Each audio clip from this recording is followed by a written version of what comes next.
Hello students, आज हम class 11th का नया चैप्टर स्टार्ट करने वाले हैं, that is classification of elements and periodicity of its properties. तो सबसे पहले हम ये जान लेते हैं कि क्यों जरूरत पड़ी क्लासिफिकेशन की। चलिए एक नॉर्मल एग्जांपल से समझते हैं। आप सभी लोग स्कूल स्टूडेंट्स हैं और आप अगर सारे कपड़े स्कूल के, घर के, सॉक्स घर के, स्कूल के, टाई वगैरह सब कुछ अगर एक वार्डरोब में ऐसे ही ठूस दें तो ठूसने के बाद क्या होगा? ठूसने के बाद जब सुबह स्कूल के लिए आप तैयार होना चाहेंगे तो ना आपको टाई मिलेगी, न ही सॉक्स मिलेंगे और न ही कुछ और कपड़े जो आप पहनना चाहते हैं वो मिलेंगे। लेकिन अगर आप स्कूल के कपड़े अलग अरेंज, इसके अलावा टाई बेल्ट अलग अरेंज और सॉक्स वगैरह एक सिस्टम से एक टोकरी में रखे हैं और उसके अलावा घर के कपड़े बहुत अरेंज, टी शर्ट्स अलग, शर्ट्स अलग, इस तरह से अरेंजमेंट करेंगे तो उससे बड़ा फायदा होगा कि अगर आप स्कूल जा रहे हैं तुरंत आप शर्ट निकालेंगे और फटाफट पहन लेंगे, तुरंत पैंट निकालेंगे फटाफट पहन लेंगे, तो किसी भी चीज के लिए बिल्कुल भी आपको डिले नहीं होना पड़ेगा। ऐसा ही हमारे इस एलिमेंट्स के साथ भी हुआ। स्टार्टिंग में यहाँ की इसकी क्लासिफिकेशन की हिस्ट्री 1800 के अराउंड स्टार्ट हुई, जब 31 एलिमेंट्स नोन थे। उस समय केवल 31 एलिमेंट्स के बारे में हम जानते थे। तो 31 एलिमेंट्स को भी हम थोड़ा बहुत अगर क्लासिफाई कर दें तो बड़ा आसान होगा उन्हें भी जानना। तो क्लासिफिकेशन यहीं से शुरू हुआ। उसके बाद जब हम 1865 के अराउंड पहुंचे तो इसके जस्ट डबल 63 एलिमेंट्स हमें पता चल गए थे। और उसके बाद अगर आज की हम बात करें, एट प्रेजेंट 118 एलिमेंट्स हमें नोन हो चुके हैं। इनमें से कई मैन मेड है, कई नेचर में फ्रीली अबंडेंट है, मिल जाते हैं। तो क्लासिफिकेशन हम समझ ही सकते हैं कि कितना ज्यादा जरूरी हो गया, क्योंकि 100 एलिमेंट्स को बिना किसी अरेंजमेंट के याद रख पाना या समझ पाना इतना आसान नहीं होगा।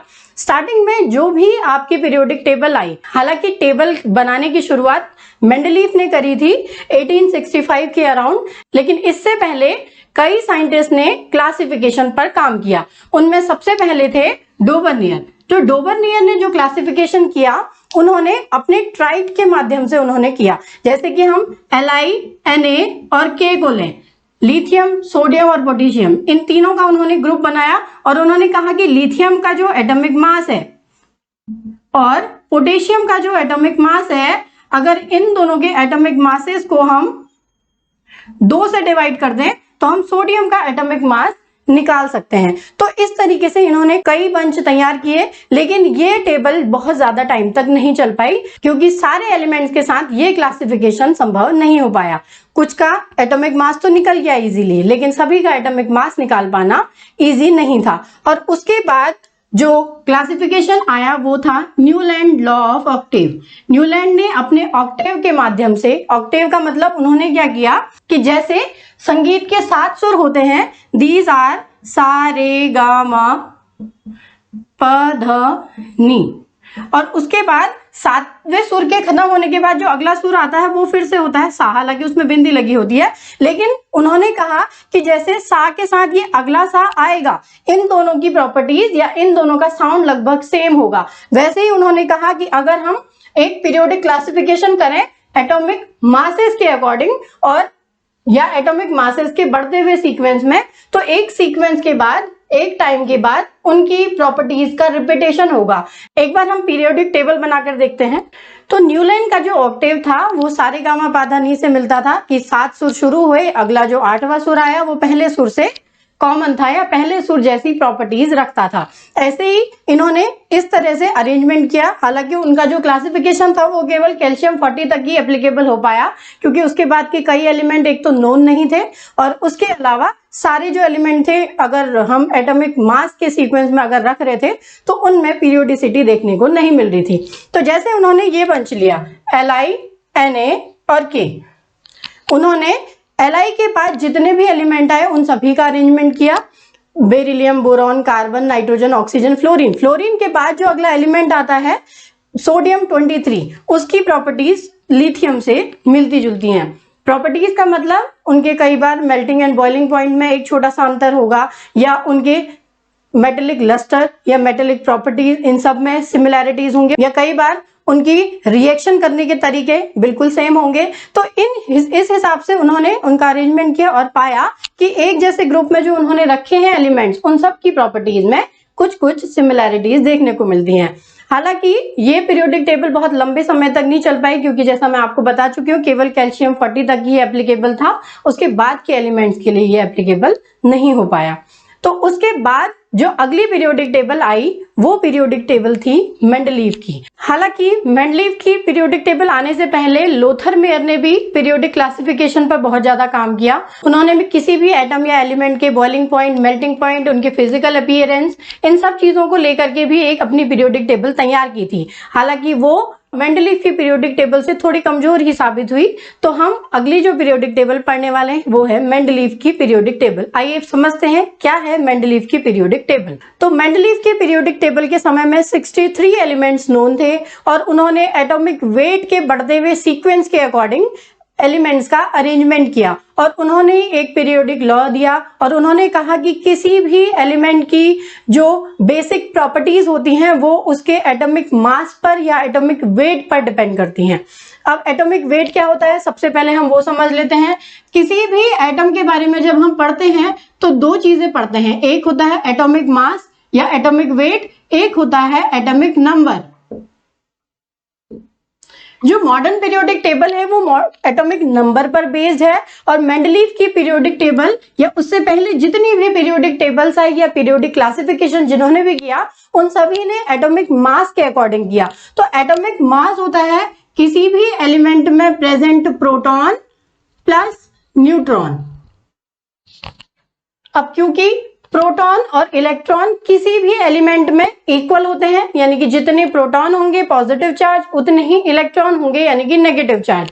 तो प्रोटॉन को हम उनके इलेक्ट्रॉन्स भी कह सकते हैं, लेकिन जो एटॉमिक नंबर होता है वो केवल होता है उसमें प्रेजेंट प्रोटॉन। अब प्रोटॉन्स और इलेक्ट्रॉन इक्वल होते हैं, इसीलिए जितने प्रोटॉन उतने ही इलेक्ट्रॉन भी। तो एटॉमिक नंबर को हम उसमें प्रेजेंट इलेक्ट्रॉन्स या उसमें प्रेजेंट प्रोटॉन्स कह सकते हैं।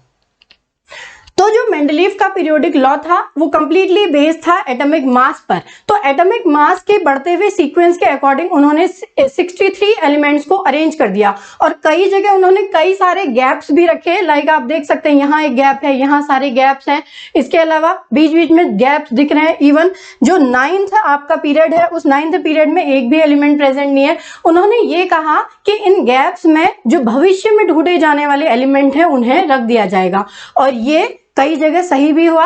जैसे कि ये गैलियम और जर्मेनियम के लिए गैलियम को उन्होंने नाम दिया था एका एल्यूमिनियम, क्योंकि उन्होंने कहा था कि यहाँ पर जो गैलियम आएगा उसकी प्रॉपर्टीज एल्यूमिनियम से मिलेंगी, इसीलिए गैलियम को उन्होंने एका एल्यूमिनियम नाम दिया।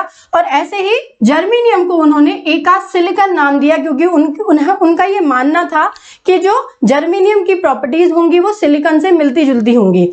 और ऐसे ही कई गैप्स उन्होंने रखे और उसके अलावा उन्होंने जीरो ग्रुप एलिमेंट्स के लिए भी जगह खाली रखी। हालांकि ये एलिमेंट्स बाद में ढूंढे गए, जैसे हीलियम है, नियोन है, आर्गन, क्रिप्टॉन है, जिनॉन है, ये एलिमेंट्स बाद में ढूंढे गए, लेकिन इनके लिए भी प्रॉपर गैप मेंडलीव ने छोड़ा था। उन्होंने कहा कि कुछ गैसेस ऐसी भी होंगी जो कंप्लीटली नॉन रिएक्टिव होंगी, किसी के साथ भी रिएक्शंस नहीं करेंगी।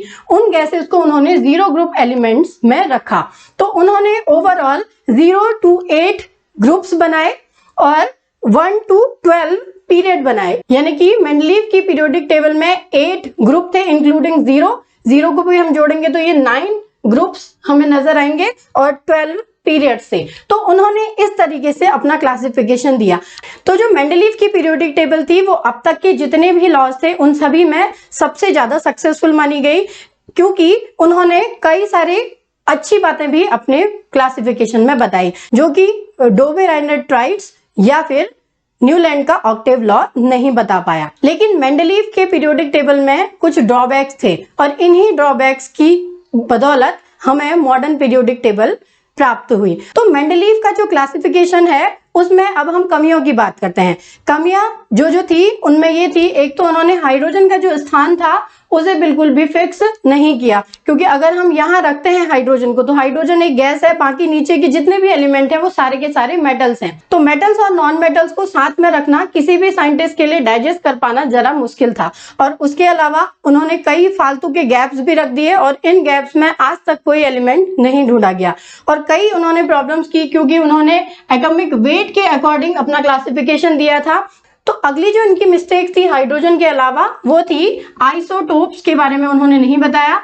आइसोटोप्स वो एलिमेंट्स होते हैं जिनके एटॉमिक नंबर तो सेम होते हैं लेकिन उनके एटॉमिक मासेस डिफरेंट होते हैं। अब एटॉमिक नंबर अगर किसी का सेम होगा तो उसकी केमिकल प्रॉपर्टीज भी सेम होंगी, लेकिन उनके डिफरेंस आएगा तो केवल एटॉमिक मासेस में। तो एटॉमिक मासेस अगर डिफरेंट होंगे तो उनको मेंडलीफ की पीरियोडिक टेबल के अकॉर्डिंग अलग अलग जगह मिलनी चाहिए, लेकिन मेंडलीफ ने इसके बारे में कोई भी बात नहीं बताई। और उसके अलावा जो मेंडलीफ की पीरियोडिक टेबल थी मेनली वो डिपेंड करती थी किसी भी एलिमेंट की फिजिकल और केमिकल प्रॉपर्टीज को लेकर के।